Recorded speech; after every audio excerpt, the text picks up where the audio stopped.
A little girl, 2 years old, brown eyes, curly hair, a smile that could light up any room. Her name was Caylee Marie Anthony. And somewhere between June 15th and June 16th, 2008, she was seen alive for the very last time. Now here's where the story takes a turn that most people struggle to comprehend. Caylee's mother, Casey Anthony, did not call the police. Not that night, not the next day, not the next week. For 31 days, she said nothing. Instead, she went out to nightclubs.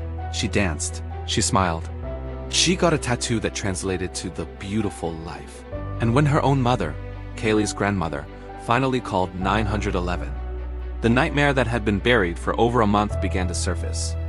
What followed was one of the most watched, most debated, most emotionally devastating trials in American history. A mother accused of murdering her own daughter. A jury that shocked an entire nation. And a question that still haunts people today. Did Casey Anthony kill Caylee? Or did the system fail a little girl who deserved justice? This is the Casey Anthony case. And we are going deep. Welcome back to Dark Files, the channel where we don't look away from the darkest corners of true crime. If you're new here, welcome. Hit that subscribe button right now because we cover the cases that stay with you long after the video ends. And if you're already part of this community, you already know. Today's case is one of those. Turn your notifications on. Grab a seat. Because once we start, we are not stopping. Let's go back, all the way back to the beginning. To understand this case, you need to understand the world Caylee Anthony was born into. Casey Marie Anthony was born on March 19, 1986, in Warren, Ohio. She grew up in Orlando, Florida, with her parents, George and Cindy Anthony, a seemingly normal, middle-class family. But underneath the surface, there were cracks. Those who knew Casey described her as charming, manipulative, and deeply disconnected from reality. Friends later told investigators that Casey had a habit of lying, not small, harmless lies, but elaborate, detailed fabrications that she could maintain for extraordinary lengths of time. And yet, people loved her. She was magnetic. On August 9, 2005, Casey gave birth to her daughter, Caylee Marie Anthony. The father's identity was disputed and was never officially confirmed. Caylee was, by all accounts, a beloved child. Her grandparents, George and Cindy, adored her. Home videos show a bubbly, laughing toddler who loved the pool and her stuffed animals. But here's the thing that investigators would later find deeply troubling. Casey Anthony's relationship with the truth was already broken long before her daughter disappeared. She had lied to her parents about having a job. She had told them she worked at Universal Studios, a job she hadn't had for over a year. She had borrowed money, stolen checks from her own mother's account, and constructed an entirely fictional life, complete with fake friends and fake routines. So when the lies started after Caylee went missing, the people who knew Casey best weren't entirely surprised, but they were devastated. Before we go further, I want to ask you something. Have you ever been lied to by someone you loved and trusted completely? That feeling, that gut-wrenching disorientation, is exactly what this family was about to experience on a scale most of us will never know. Drop a comment below, because what you're about to hear next is going to make you question everything. June 15, 2008, Father's Day. The Anthony family, George, Cindy, Casey, and little Caylee spend time together at a nursing home visiting Cindy's father. It is one of the last confirmed days Caylee is seen alive. The next day, June 16th, Casey and Caylee are seen leaving the family home together. Casey later claimed she dropped Caylee off with a babysitter. That babysitter? She gave a name, Zenaida Fernandez Gonzalez. Zenny the nanny, she called her. There was just one problem. Zenny the nanny did not exist. Police would later track down a real woman with that name. She had never met Casey Anthony. She had never met Caylee. She had no idea who these people were. And yet Casey would stick to this story, the nanny story, for weeks. Because here's what Casey Anthony was doing during those 31 days. She was at nightclubs. On June 20th, just 4 days after Caylee was last seen, Casey was photographed at a club called Fusion, dancing and drinking and smiling for photos. She was in a new relationship with a man named Tony Lazaro and spending nights at his apartment. She borrowed a shovel from a neighbor. On June 18th, 2 days after Caylee was last seen, family car, a white Pontiac Sunfire registered to Casey, was found abandoned at an AmeriQuest mortgage parking lot. When it was later retrieved, those who came into contact with it reported a smell. The smell of human decomposition. Her own father, George Anthony, a former law enforcement officer, later testified that when he picked up the car from the impound lot on July 15th, the odor was unmistakable to him. He knew exactly what that smell was. And he said it was one of the worst moments of his life. Let me ask you this, and really sit with this question. If your child was missing, what would you do in the first 24 hours? The first 48? Could you imagine going 31 days without making a single call? I want your answers in the comments. Because that question, that simple, gut-level question, is what made millions of Americans certain they already knew the verdict before the trial even began. July 15th, 2008, it was not Casey Anthony who called 911. It was her mother, Cindy Anthony, who had finally managed to locate Casey after weeks of being given the runaround. When Cindy picked up Casey, she noticed the car smelled. And then Casey admitted something. Caylee had been missing for over a month. Cindy called 911 3 times that day. In one of those calls, one of the most haunting pieces of audio in this entire case, she told the dispatcher, "There's something wrong. I found my daughter's car today, and it smells like there's been a dead body in the damn car." Casey Anthony was questioned by Orange County Sheriff's detectives the same day. And the lies, the truly extraordinary, baffling lies, began to unravel almost immediately. She told them about Zanny the nanny. Detectives dug into it. Nothing. She told them she worked at Universal Studios. Detectives drove her there to show them where she worked. She led them through the building, and then stopped, and admitted she hadn't worked there in over a year. She gave them names of friends who could corroborate her stories. Those friends said they had no idea what she was talking about. Every single story collapsed under the slightest pressure. On July 16, 2008, the day after the initial report, Casey Anthony was arrested for child neglect, making false official statements and obstruction of a criminal investigation. She was 22 years old, and Caylee was still missing. Here is what I need you to think about right now. Not whether she's guilty, not the verdict, not any of that yet. Just this: why lie at all if the nanny story was true?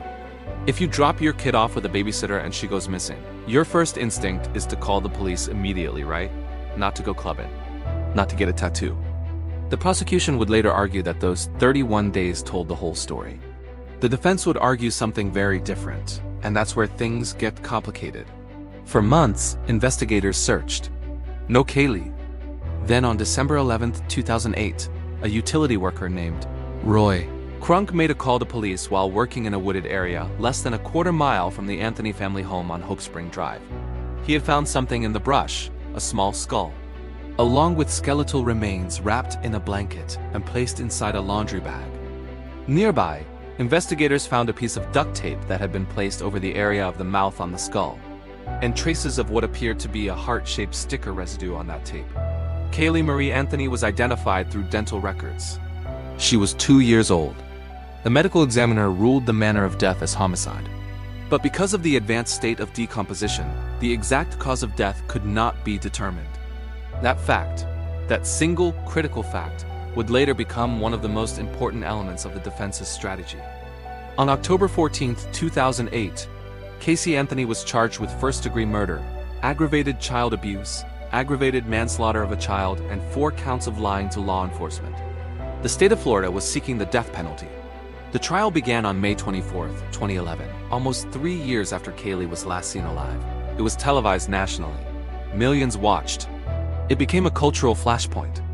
The prosecution, led by Jeff Ashton, argued that Casey Anthony had used chloroform to render Caylee unconscious, and then applied duct tape over her mouth and nose, suffocating her. They argued Casey wanted to be free from the responsibility of motherhood, free to live what she had called, in her new tattoo, La Bella Vita, the beautiful life.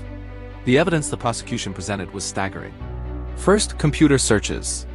In the months before Caylee disappeared, someone using the Anthony family computer had searched for information on how to make chloroform, the effects of chloroform, and how to make someone go to sleep. These searches were made on March 21, 2008, nearly 3 months before Caylee disappeared. Second, the car. Forensic scientists testified that samples taken from the trunk of Casey's Pontiac Sunfire tested positive for the presence of human decomposition. A scientist from the Oak Ridge National Laboratory, Dr. Arpad Vass, testified that air samples from the trunk carried the unmistakable chemical signature of a decomposing human body. Fourth, the duct tape found near Caylee's remains. The prosecution argued it was consistent with tape found in the A3rd. A single hair found in the trunk of that car showed a death band, a dark root band that forensic experts don't need home. Now, the defense.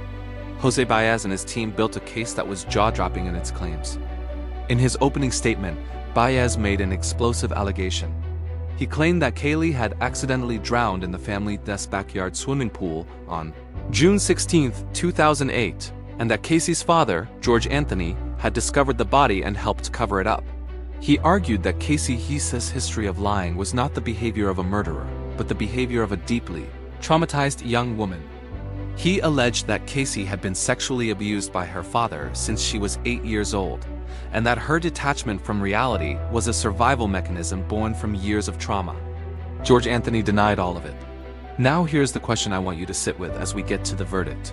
The prosecution had what seemed like compelling evidence. The defense had an alternative story, but very little physical evidence to support it. So how did this trial end? And do you think, based on everything you've heard so far, that justice was served? Tell me in the comments. I want to know where you stand, because what happens next divided America.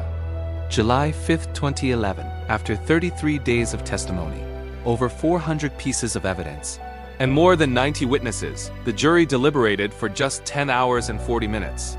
Not guilty. On the charge of first-degree murder, not guilty. Aggravated child abuse, not guilty. Aggravated manslaughter. The only convictions? 4 counts of lying to law enforcement. For those 4 misdemeanor charges, Caylee Anthony received 4 years in prison, time she had already served waiting for trial. With credit for time served and good behavior, she walked free on July 17, 2011. Outside the courthouse, people wept. Some screamed. Legal commentators sat in stunned silence on live television.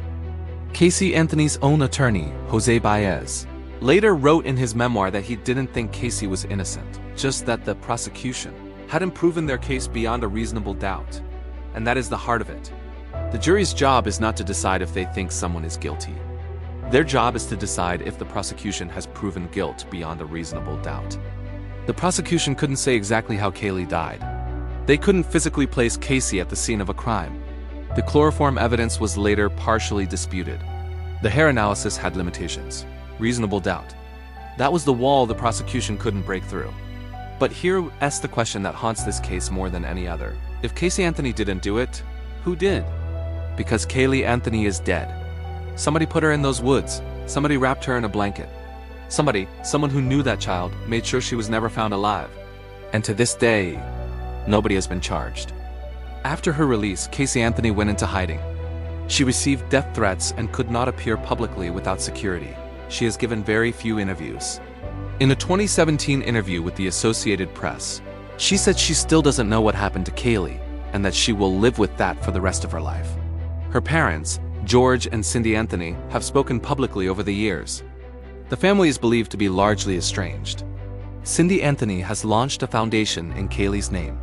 The jurors who delivered the not guilty verdict faced enormous backlash. Several went into hiding themselves. Jeff Ashton, the lead prosecutor, wrote a book called Imperfect Justice, arguing that Caylee Anthony was guilty, but the prosecution made strategic mistakes they could never recover from. And Caylee's law, legislation requiring parents to report a missing child within 24 hours, was proposed in multiple states as a direct response to this case. Several states have passed versions of this law. Caylee Anthony was laid to rest. She was cremated. She was 2 years old, a 2-year-old girl, full of life, full of laughter, gone, and the person most expected to protect her was the person at the center of every question this case ever raised. The legal system said, not proven. But the court of public opinion, and maybe your own gut right now, may be saying something very different. So I want to leave you with this final question, and I genuinely want your answer in the comments below. Do you believe Caylee Anthony was guilty? Or do you believe there was genuinely reasonable doubt, and the jury made the right call? There is no wrong answer here. This case divided legal scholars, jury experts, and everyday people for over a decade, and it still does. Because that's what the darkest cases do. They don't give you clean answers. They leave you carrying the weight of the questions. If this video moved you, if it made you think, please give it a like. It genuinely helps this channel reach more people who care about truth and justice. Subscribe to Dark Files if you haven't already. We go deep on the cases that matter every single week. And share this video with someone who needs to know Caylee's story. Because the least we can do for a little girl who couldn't speak for herself is make sure the world remembers her name, Caylee Marie Anthony, August 9th, 2005 to 2008. Rest in peace.